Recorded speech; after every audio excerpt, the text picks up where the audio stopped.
dossier bi.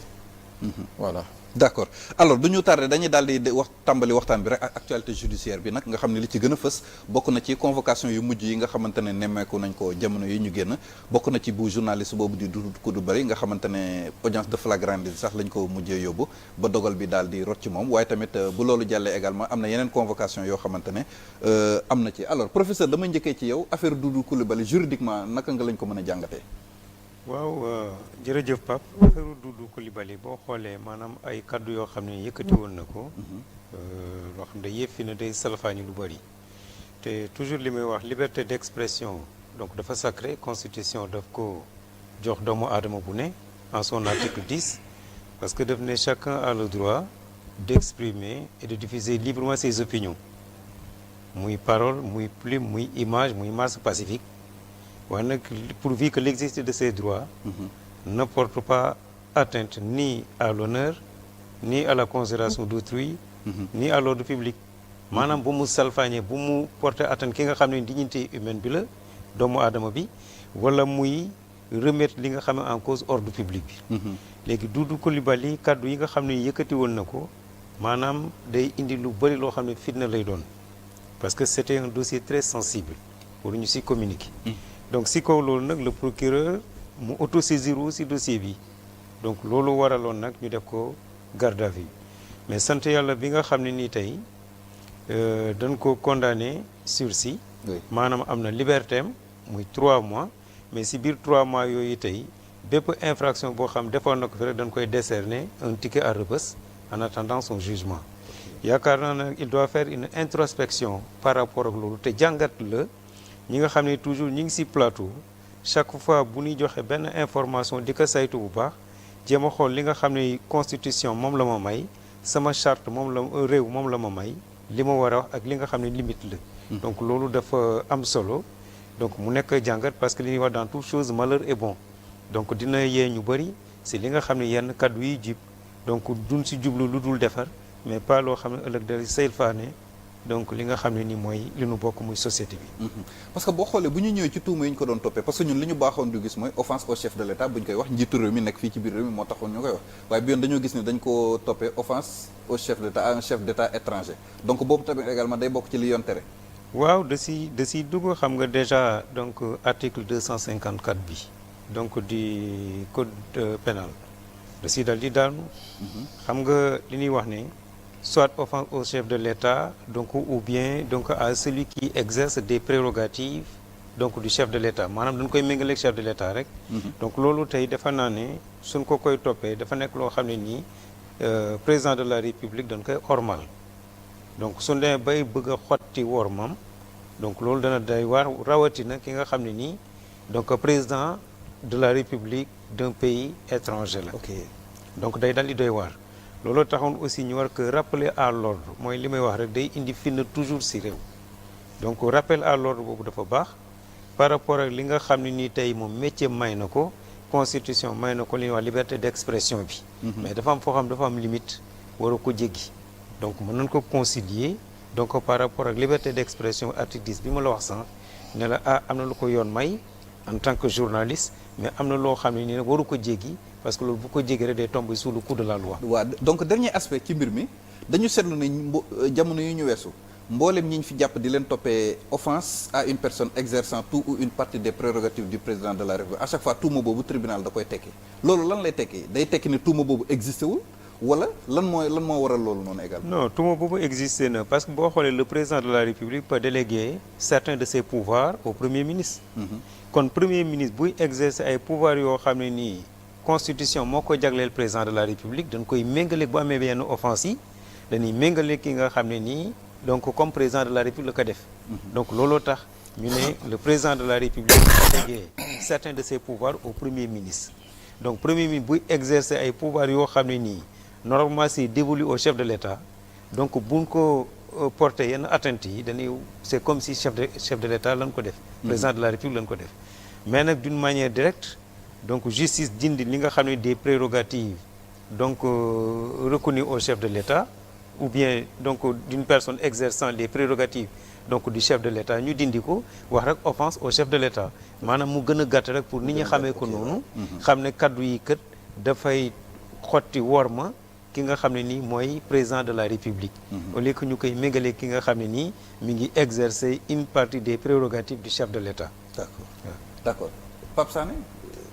mbirum Doudou Coulibaly ak les autres convocations yi ñu nemmeeku fan yii nii nga xam ne ñoom ñëpp dénominateur commun la ay nit la yoo xam ne dañoo am ay kaddu yu ñu yëkkati yoon am ci wàll. waaw déjà pour Doudou qui est un ami donc dama koy masawu déjà ci épreuve bi nga xam ne la jot a traversé di je ne dirais pas remercier la justice mais di wax rek ni que acte bi justice posé dafay renforcer un peu li nga xam ne ñun moom la ñuy réclamer tout le temps mooy de l'humanité dans les décisions parce que muy Doudou muy keneen surtout moom nga xam nañ ko mën nañ wax ci wérgu yaramam sans pour autant dugg ci lu ñu xamul donc dès l'instant où malgré le sévère réquisitoire du procureur le juge a pensé que da koy condamné à une peine de sursis je dis c'est salutaire déjà pour lui mais li professeur wax dafa am solo c'est-à-dire que Pape nous avons un problème ci sunu biir société bi ce problème c'est la prise de parole publique ok en fait et je ne cesse de tirer sur la sonnette d'alarme depuis des années c'est-à-dire que tey Sénégal dafa àgg fa nga xam ne il faut que benn moment ñu taxaw ñun ñëpp ku ci nekk ci ñun def sa autocritique après ñu def benn mouvement d'ensemble bi nga xam ne dañuy retaper xol yi parce que dafa toll fi nga xam ne la parole publique léegi elle est violente surtout nag venant des politiques surtout venant des politiques cette violence verbale là dafa dem ba léegi dafa déteindre ci biir kër yi déteindre ci bérébu liggéeykaay déteindre dans les rues déteindre partout ce n'est pas pour absoudre Doudou Coulibaly ou quelqu'un d'autre mais je dis que lii dal Doudou Coulibaly c'est à l'image de notre société moo tax je dis que il faut ñu freiner des cas de fer xoolaat suñu bopp def une introspection par rapport à ce qui est en train de se passer parce que suñ ci deful un point final il faut pas s'étonner demain nit jël baaramam fekk kilifa fu mu toog ne ko tëy ci bët donc je crois que il faut qu'on arrête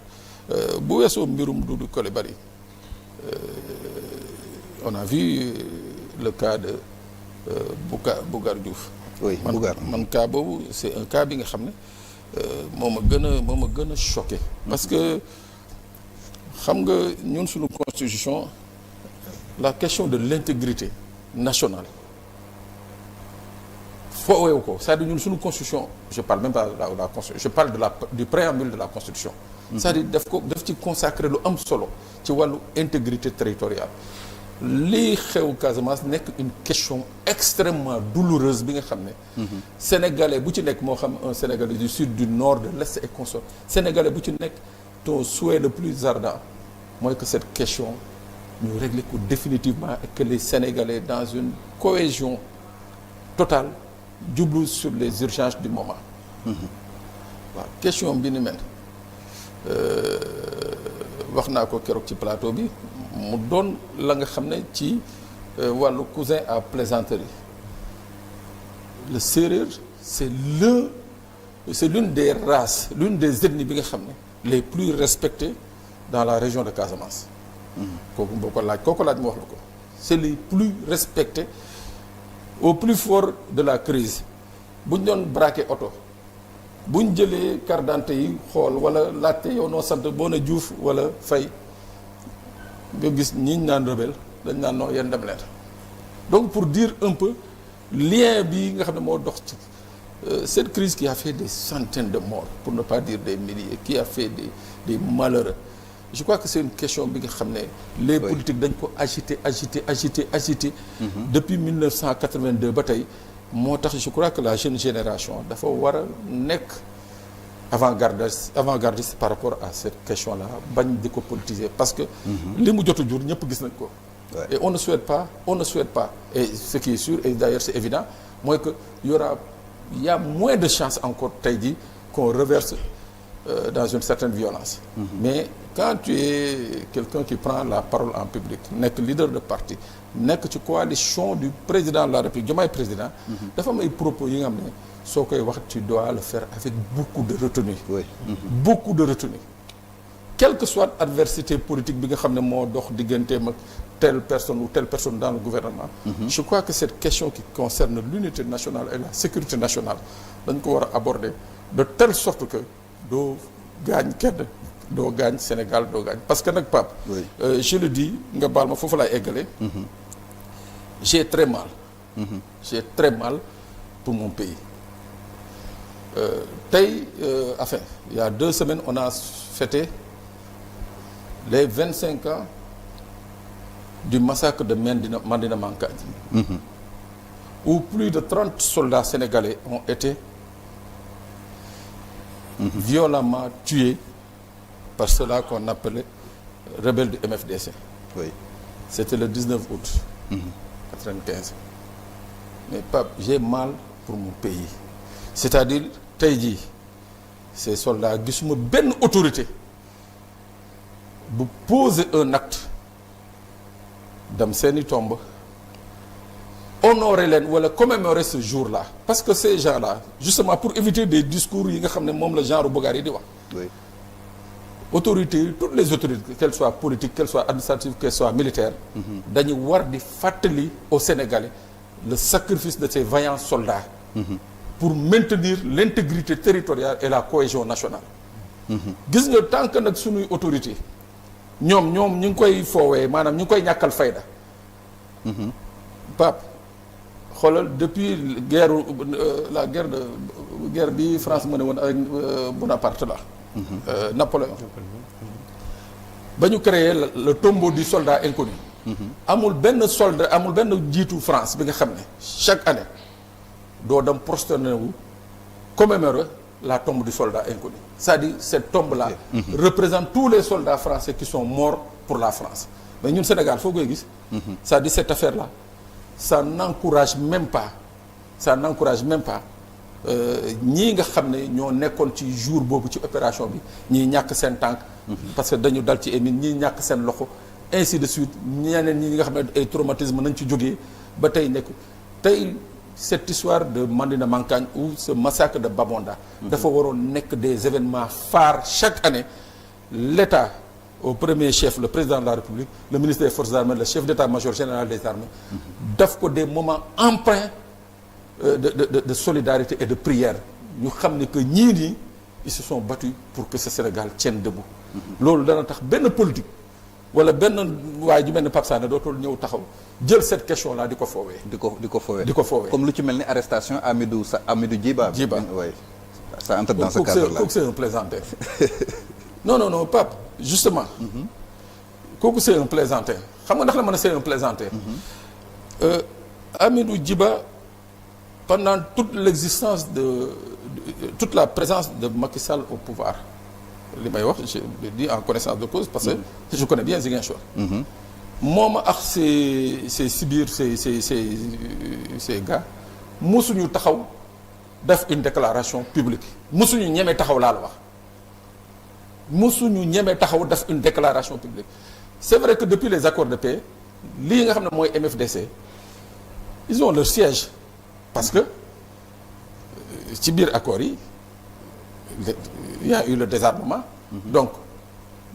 ñi nekk en plein ville ça ne dérange personne parce que ils sont pas armés les négociations continuent mais déclaration yi nga xam ne moom la tàmmale bii président Bassirou Diomaye Faye jëlee nguur gi premier ministre jël nguur gi enfin premier ministre Ousmane Sonko ñu nommé ko man damay wax rek je suis un observateur un analyste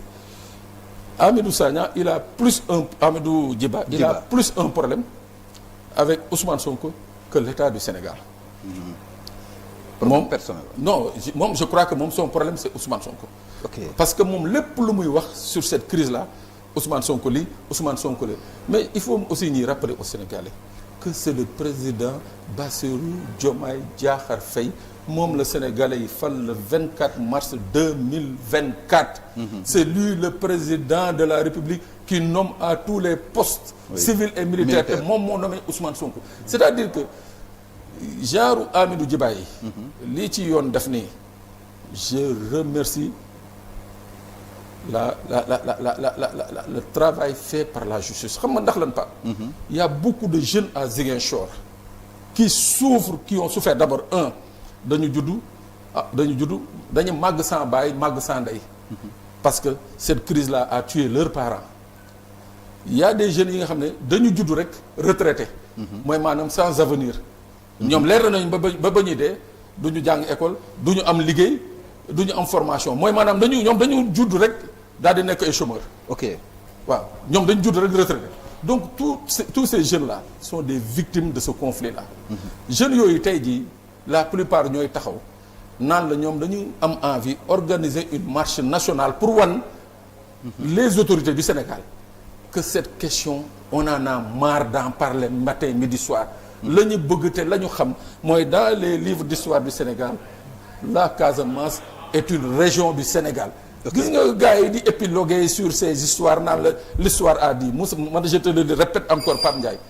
personne ne t'amènera un document amul mbindeef bu lay indi document tegal la ko ci table bi ne la voici le papier qui prouve que la Casamance n'a jamais fait partie du Sénégal c'est pas vrai. d'accord voilà. d'accord waaw professeur am na loo ci bëgg a topp la ñuy avancer xam nga sànq dafa wax lu am solo.